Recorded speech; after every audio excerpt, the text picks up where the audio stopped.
মাননীয় সদস্য, আপনাকে অসংখ্য ধন্যবাদ। আমাদের মাননীয় সদস্য, আপনি দয়া করে বসুন। You will have time, next time আপনাকে দেয়া হবে। এখন আমরা let us continue our business.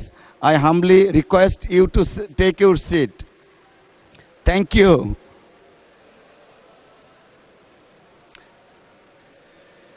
উনি তো স্বতন্ত্র। আচ্ছা, ঠিক আছে, এক মিনিট দেওয়া হলো আপনাকে। মাননীয় স্পিকার, আপনাকে অসংখ্য ধন্যবাদ। মাননীয় স্পিকার, রাষ্ট্রপতির ভাষণে উঠে এসেছে অলিগার্কিক কাঠামো ভেঙে জনগণের অংশগ্রহণ নিশ্চিত করা, বিনিয়োগ নির্ভর অর্থনীতি তৈরি করা।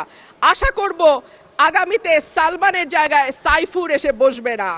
আশা করব বিনিয়োগ বান্ধব পরিবেশ তখনই হবে যখন আমরা আমলাতান্ত্রিক জটিলতা কমিয়ে বিদ্যুৎ গ্যাসের নিরবচ্ছিন্ন সরবরাহ নিশ্চিত করতে পারবো, ঘুষ দুর্নীতি কমিয়ে একটা ওয়ান স্টপ সার্ভিসের ব্যবস্থা করতে পারবো।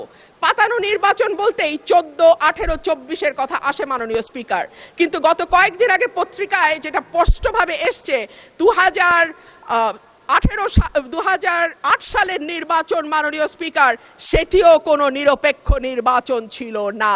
2008 সালের নির্বাচনেও একরকম পাতানো খেলা এবং ভেতরের নানান নকশার মাধ্যমে এক দলকে একেবারে ব্রুট মেজরিটি দিয়ে সংসদে আনা। ধন্যবাদ মাননীয় সদস্য।